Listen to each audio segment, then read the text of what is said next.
Welcome to the Nerdiverse. Go ahead, sit and listen to the masters, the old heads, talk about what you love the most. Video games, comics, movies, and everything you need to maintain your week. Got the knowledge that's straight out the ether. Gonna need a drink and have to take a seat to expand your mind and listen to the speaker. Mike and the squad's gonna give you what you need. Please send in a question, come and get some answers, learn a couple lessons from the masters with the special guests. We got the Green Lanterns glowing on their chest. Yes, please sit back and relax, cause we're gonna hit you with them stone cold facts. And allow me to be the very first to welcome you to the masters of the Nerdiverse.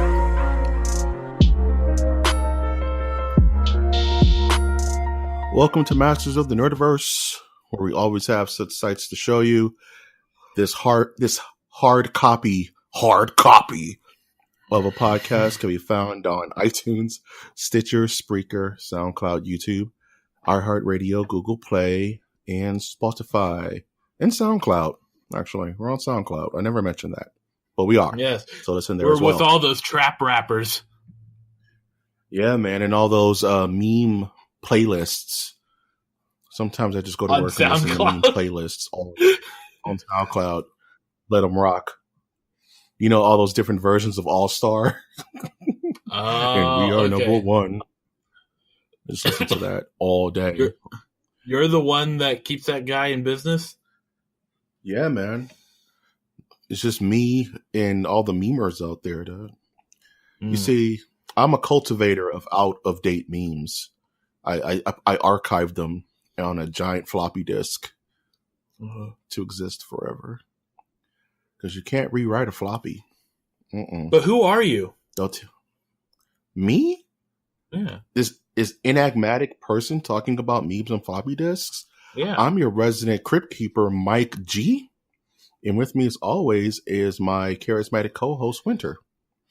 Yes, I am Dr. Winter. My doctorate is in memology, and I study the creation, cultivation, and excavation, and the revigoration of memes in the universe.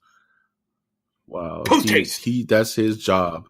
That's his job in the Nerdiverse. Yeah, he's the Indiana Jones of memes. You know. Yes. When I applied for this job at University of Phoenix, it came with a lifetime supply of Cheetos, so I'm good to go. Nice.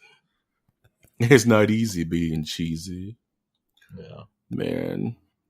I always love the idea that the Chester Cheetah was always high on cocaine, and that cheese is his cocaine, and he's that cool guy from like the 70s and 80s. Like, yeah, if you could see Chester Cheetah inside of what was that one super famous bar back in the 70s? They made a movie about it. Club 50. Whiskey A Go-Go. The Whiskey A Go-Go. Have you ever been to the Whiskey in LA? No. It's cool. It's fun. It's cool. I got chased. All right, stop name dropping. Jeez. Who did you see there? Who did I see that night? Yeah. If I remember correctly, I think I saw Hole. This was back in the day. I saw Hole. It's definitely 41. not current. It was a very weird show. Hold on. It was a very. It was a weird show. It was like it was a whole. It was. They played Hole songs, but I don't think Courtney was there. It's fucking weird. And when like Sum 41 was there. When you say that you went to go see Hole, you don't have to add that it was a long time ago, okay? We all know. All right. I went to go see Wilson Pickett. Exactly. It would be like, I'm going to go see Leonard Skinner. It's like no one is like I saw Leonard Skinner. It's like no one's going to assume that you're talking about current Leonard Skinner, that trash abomination. You're talking about like back in the day. I saw post-political entanglement Kid Rock. You know? I saw Ball with the Ball Kid Rock, not American Eagle Kid Rock. I threw your picture away. He was married to Pamela Anderson, dude. That's weird. Is it? No, actually. Yes. The more you think about it, the more you start slowly devolving into They're both larger than life characters, only in different attributes. All right, let's go to the next part of this episode. Oh, thank you, because I was just going to derail into like, is going from Tommy Lee to Kid Rock a step up or a step down? Well, I picture like it's kind of if we're going into the metaphor of stepping, it's kind of like stepping on an escalator. Damn. Try to step up on an escalator. That's funny. Speaking of things going up, let's get into the news, man. Yes. Let's get into the news. It's the news.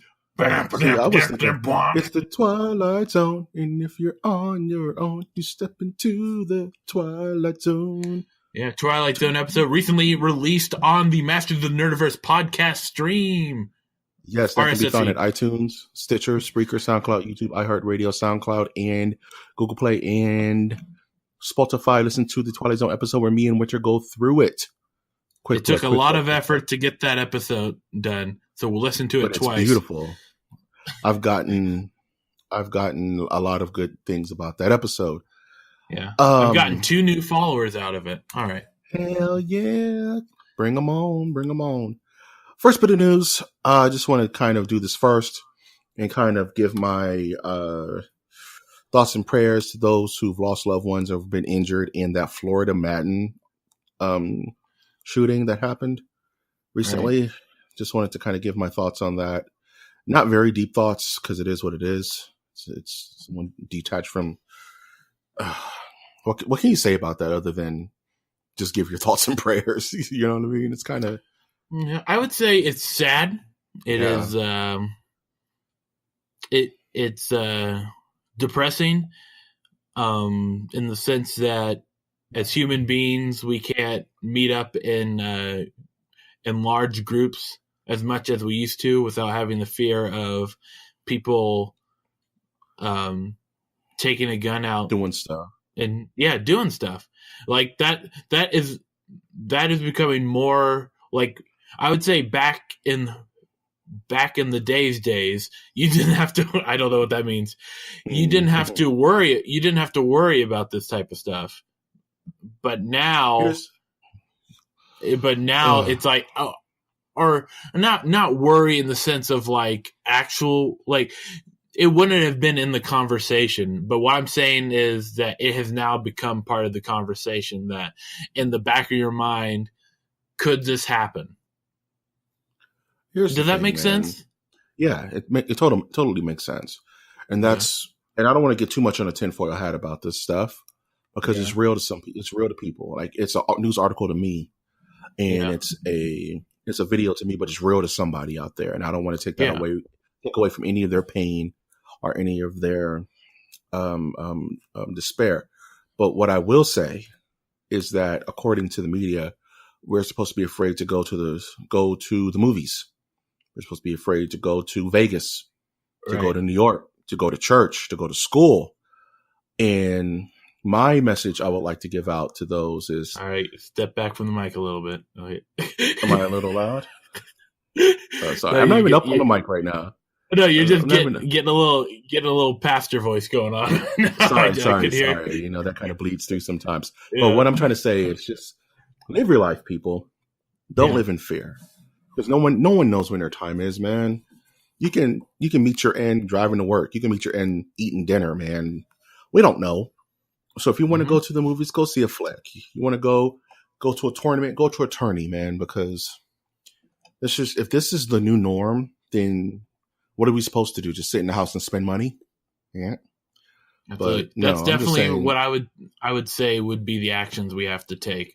Like, even though I would say that it's correct to look at the cultural change that's happened, the societal change, but is the end outcome that we must do is to continue with our lives as usual, unless we want the person to win. Exactly. That's all I'm saying. Like, don't let and that means that there should be no pushback on this. Like, there should not be a reason to say that violent video games did this. It's Oh like no, it, come it's on, like like go history's back to already your bingo dictating that, halls, people. right? Like don't go to bars, don't go to clubs. You know, Yeah. Vice proceeds slice and dice. No, this isn't a movie. This is real life. Mhm. And just continue doing what you want to do. That's all I'm saying. Because nothing's gonna If you change you in the wanna short term. sing out, sing out. If you wanna be free, be free. And I gotta I'm be. gonna let that breathe.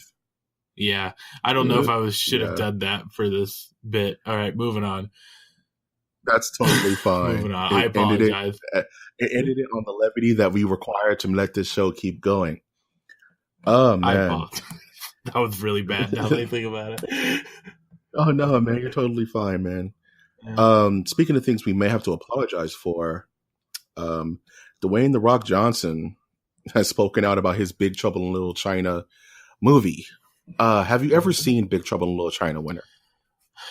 I think I caught like 3/4 of it. I missed the beginning part, but I caught like there was Asian monsters. I got that bit. You could say I'm not a fan of it. It's not something I go like. Fair enough. I'm like I'd rather watch Escape from New York twice. Okay, I get it. But for me, Big Trouble in Little China is a huge movie. When I was a kid, it was one of those that was in the rotation. Kurt Russell, being a weird badass, and a lot of current media takes away from Big Trouble in Little China, especially Mortal Kombat. There's a lot of Mortal Kombat in Big Trouble in Little China. There's a lot of Quake and Doom in Big Trouble in Little China. You know what I mean? So it's a very influential film. And the news, according to this, is that originally everyone thought that this was going to be a remake or a reboot or retelling, whatever marketing you want to swing on it. But The Rock has stated that, no, this is going to be a continuation of the franchise. And my thoughts are twofold on this. Is one, I think Hollywood's finally starting to get the memo that we're kind of burnt out on reboots. And if you can save the continuity of the franchise, do it. I think The Force Awakens kind of taught us that, and Star Trek taught us that this can work. So, and then if we can get an older Jack Burton, like have Kurt Russell do like a cameo or something, that'd be super sick. I'll be on board. Yeah, what are you kids doing down here? We got another Asian monster chasing us. You tell them hell is coming with me. Hell is coming with me. That's the wrong movie, and that's a better movie, but I will leave that alone. Thank you. I don't want to get I would shot. combine both universes. But oh, man. I'm your Huckleberry. Oh, man. Speaking of things that just turned into horror shows. Wait. I got something to add. Okay. So, yeah. Okay. So, plus on I would give them a plus for continuing the intellectual property known as Big Trouble in Little China. It means adding it means the old cast does have a chance to return. What I am skeptical about is that you're right that I think people are getting the message that we're tired of reboots. I think we're also getting tired of two other things. That is the what is it? Bringing stuff back from the 80s to now. For example, I say that, but then Roseanne is coming back as the Connors. But that's news. Yeah, that's news. That's a hot take for you that you just flushed down the toilet. Right. Then the next thing is I can't remember, but I do. Oh yeah, it's Dwayne "The Rock" Johnson does not have a good track record with video game movies. Would you say? No one has a good track record with video game movies. You're saying Pixel was not a good movie. Winter, my dear son. Winter, my video game child. Yeah. I don't know how to finish that. Just don't watch Pixels. Don't even Google it if you don't know what we're talking about. Just let it rock. Hey, have you ever thought about sleeping with one of your favorite? What was that character? Hate that. First of all, I hate that movie because I've never seen such a weirder career path than Adam Sandler, where the worse his movies get, the more money he makes. It's weird as hell. It bothers me.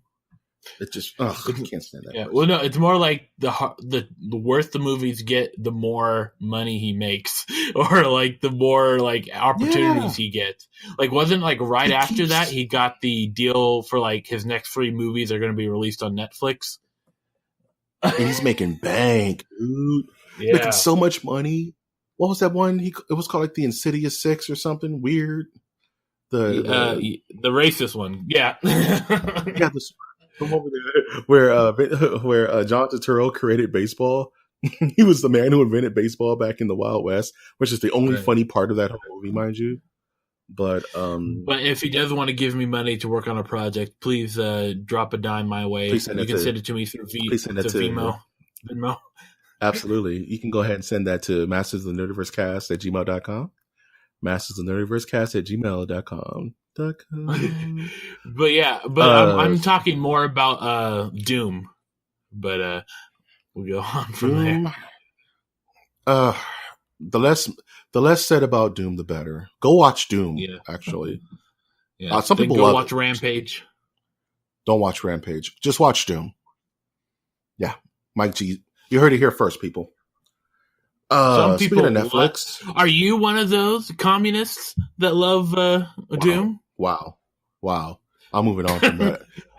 My political affiliations will not be known on this podcast, comrade. We're bringing back the House of American Activities right here on American. Do you, Mike G, believe that Doom is an excellent movie? And do you have a list of fellow Doom members, Doom-liking members?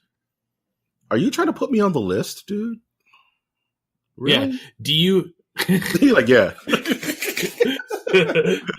All right. We'll move on. That's it. Yeah, you're killing me, dude. I'm trying to move on. You're over here blowing up my communist ideals, Doug. By the way, I'm not a communist. I'm Mike G, proud American. Not too proud. But wouldn't you say that if you were a communist? I know, right? Are you a Skrull? No, but would you say you weren't a Skrull if you were a Skrull? Yeah. Find the lie. Find the lie at gmail.com. Speaking of Netflix, damn it. They showed the first stills for the new show that's coming out, The Haunting of Hill House. Looks good. That's all I want to say about it because we don't know anything about it. It's based off of the old movie, The Haunting. If you haven't seen that, the black and white, as a horror fan, watch The Haunting of Hill House. Yes. You will like it. It's full of suspense and old school horror and tension and terror. Watch Stay it. far away from the Liam Neeson The Haunting. With Catherine Zeta-Jones, Doug. Yeah. And Jesus. Owen Wilson. That's when Owen Wilson. That's when CG was just figuring itself out, and it's bad, man. Mm-hmm. Nothing ages worse than bad CG. Yikes! It's funny, Ray like Liotta. That looks hard. Ray Dong Chong. It's weird that. Sorry, Ray Dong Chong. I love you. Jurassic Park still looks amazing, but stuff like that just ages so bad. You know what I'm saying? All right. Speaking of things that looked bad, but probably going to look good now, and my news of the week, we're finally getting Streets of Rage 4. Have you played Streets of Rage? Is that the one that was on the Sega that you could beat people over the head with a pipe? Yes. Yes, there is wrong answers here, so be very. Streets of Rage. I liked it. You're on the hot seat. I liked Golden Axe better, to be honest with you. That's the wrong answer. But you're the wrong answer. How about that? You like Doom.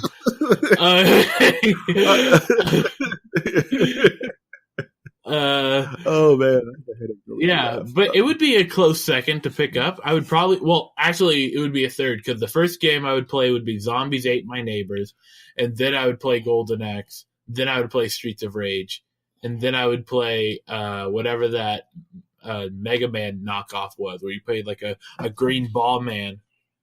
I don't like any of those. I don't like any of those choices. I don't care for them. But you're my friend, and I appreciate you. Well, I guess this is the end of the show, folks. I guess this is the last episode of Master. Yes. Did you draw the line? You can go right play here. with Brian. Damn it! Go play with Brian and that young kid. How about that? Brian would back me up on this. What's that? You? This is stupid. Streets of Rage 4 is coming out. It's going to be awesome.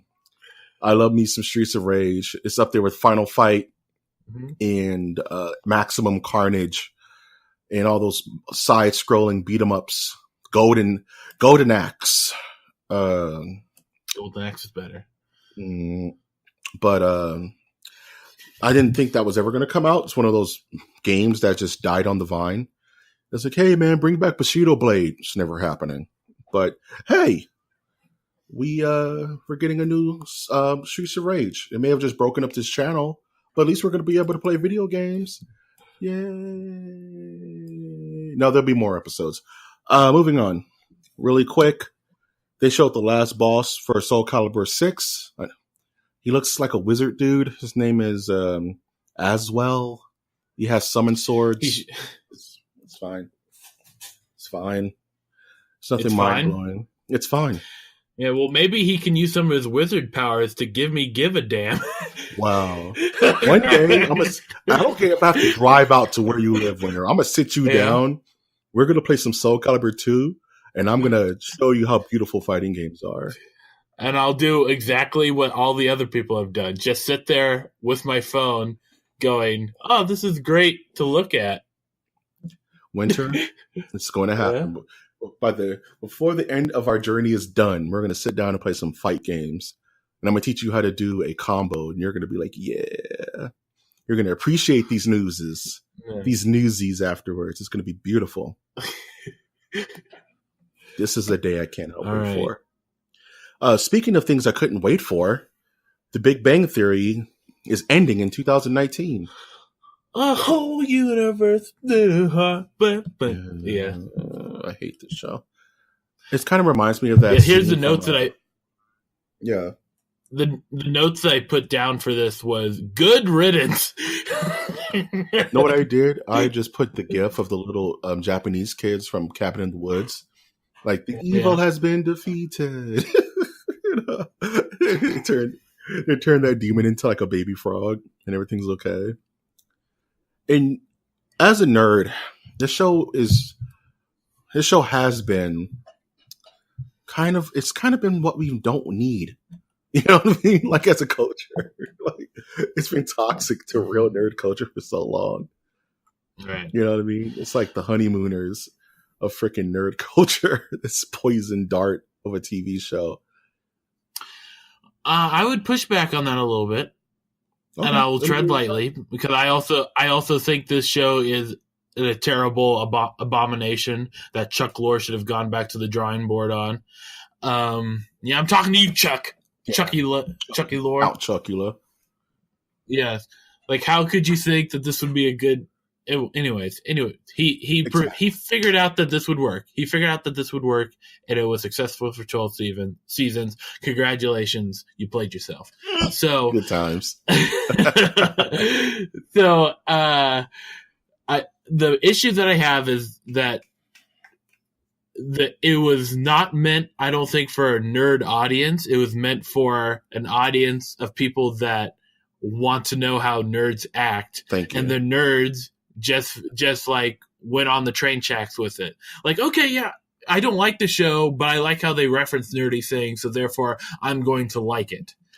Which, a key part of being a nerd is not liking things. That is a key part. If you don't believe me, just talk about PC parts with a nerd. Just talk about PC parts with a nerd. That's what I've been doing all week. And they all have their own opinion. Yep. Anyways, like, I liked how they got people interested in stuff like D&D, which Community already did, or like the game. There was a game that I remember they played on there, Talisman, which is an excellent board game that already had its own market.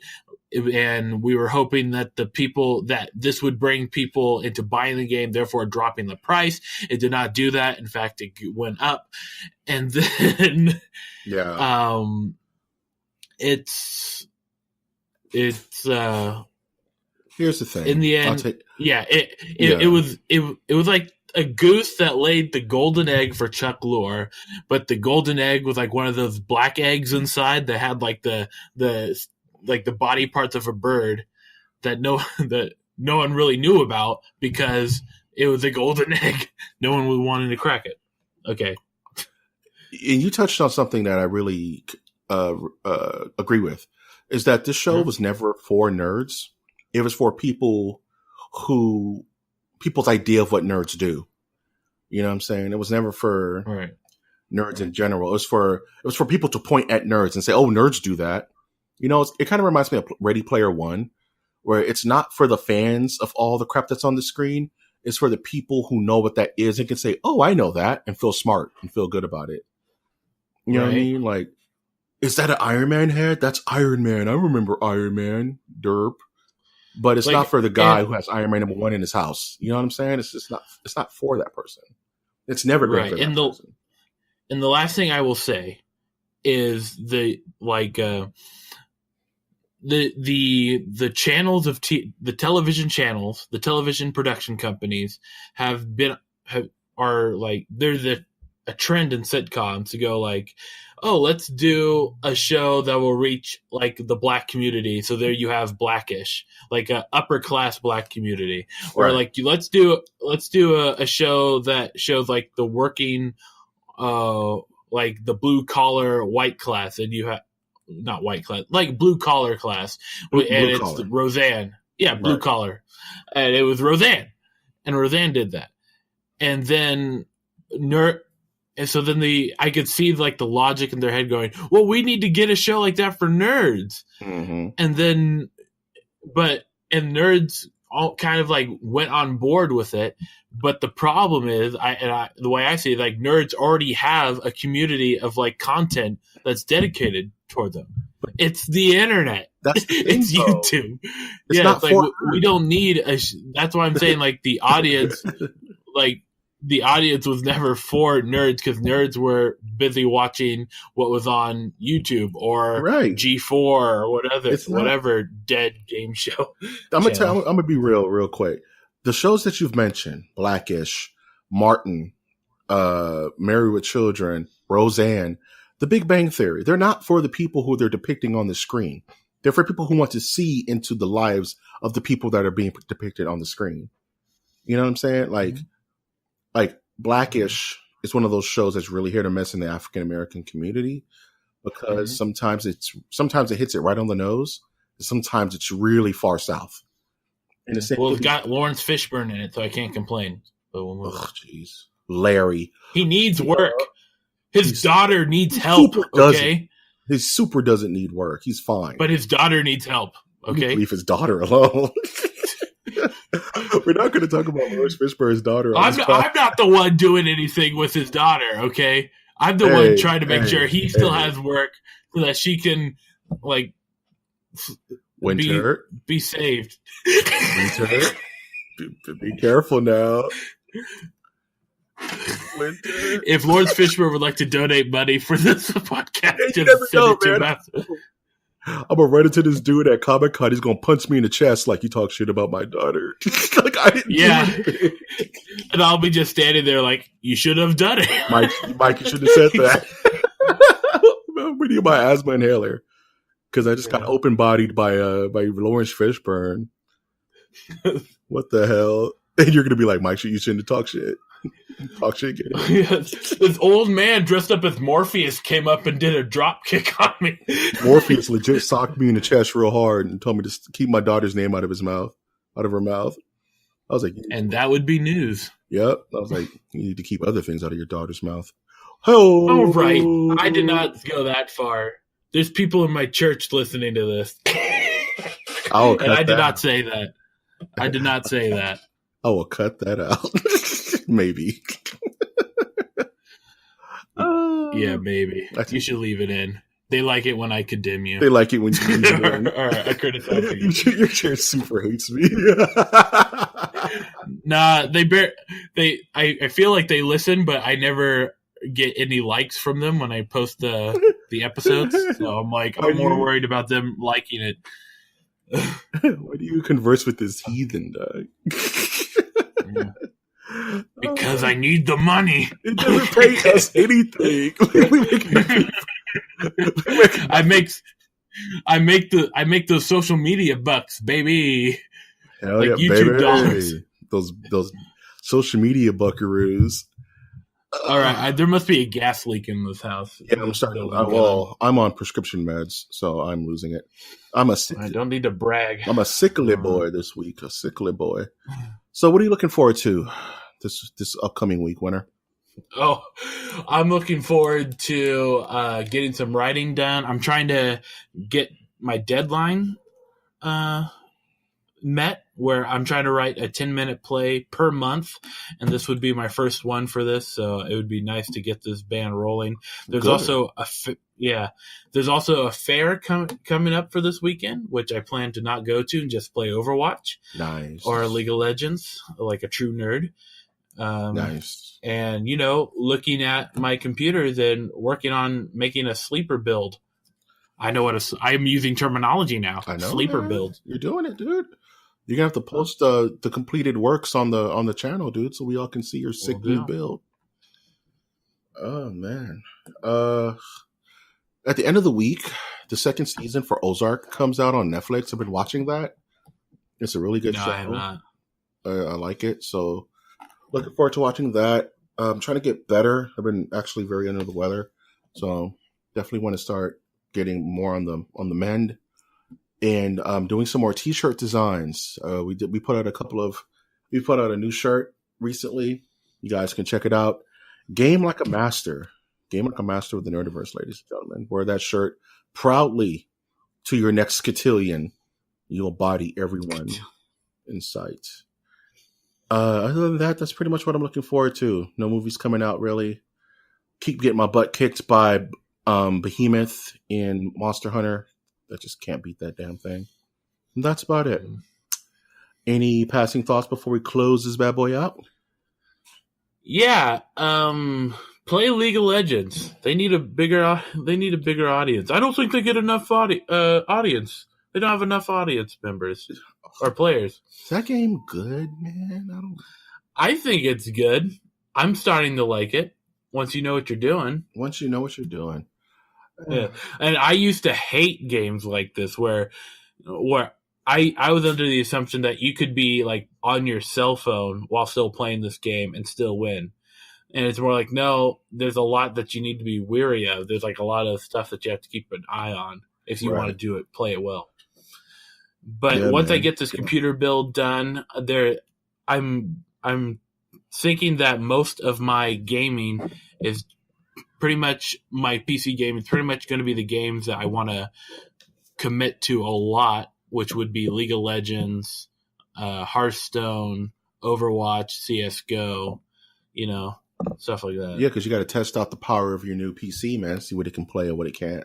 You know what I'm saying? Yeah, I'm pretty sure that so the issue right now is just I need to get a hard drive, which I'm not going to put just a regular hard drive. I'm just going to put a solid state drive in. Yeah. And that should tremendously improve everything. Yeah. And then the next step would be changing the graphics card. But just getting it all. Yeah. Getting all that ready to go is just each paycheck just paying for something different. Yeah. But solid state drive first, and that should get me. And I guess I have to buy a new registration key. Fingers crossed I don't have to do that for Windows. Yeah. But, we'll see. Hopefully you can do without, but yeah. Yeah. Man, sounds like a plan, dude. I'm excited. I've always been too chicken to just build a PC from scratch because it can get really expensive, the way I am. I know me. I'll be like, man, I want that. I was watching, just real quick before we go, I was watching a stream, and this guy just broke like $900 alone on a graphics card. And that scared the hell out of me. I was like, man. But he's a nut. He's just like, he already had a good graphics card. He just didn't have that one. So, yeah, that's the problem with a lot of, if you're watching a lot of the videos that I've noticed, is that they tell you that you need to get this card. But me personally, I think a lot of them do not put like the average like paycheck in order. Some of them do. Some of them go like, if you're on a budget and if like said you only have $200, I'd recommend this card to be your best option if you can find it on sale. And it's like, there's that. But then there's like, well, I just installed this card and everything worked fine, so you should install this card. Right. Yeah. Not everyone lives in their parents' basement. Okay. And not everybody has indisposable income, man. You know? Yeah, it's like, you should buy this Intel 8th generation 700K. That's only $240. And then this video has been sponsored by Intel. Right. Yeah. Damn. With their hand directly into the middle of the till. Yes. Oh, man. And let me purposely make this video like 10 minutes or like 15 minutes long so that I can also get money for another ad that I'll run at the end of this episode. Stuff like that. That's the seedy world of the YouTube, people. That's the seediest world of YouTube. This is how we make our breads, brethren. Yeah, trying to squeeze 2 nickels to make a dime, or whatever the phrase is, or 2 dimes to make a nickel. Try to draw blood from a stone, baby. Speaking of helping this podcast run, if you would like to help us grow and want to monetarily help us do that, you can definitely visit our Patreon at mastersofnerdiversecast.com. $1 a month donation will be more than enough to help us keep things running and just improve the way we come to you. But if you want to help us in a non-monetary fashion, you can always leave a like, give us a comment, please subscribe to however you're listening to us. The wide world of the internet's iTunes, Spotify, YouTube, iHeartRadio, Google Play, SoundCloud. Please do it. I've been, of course, your host, Mike G. And I've been Trash Monk. Aye. And we will always ask you to take that one step beyond.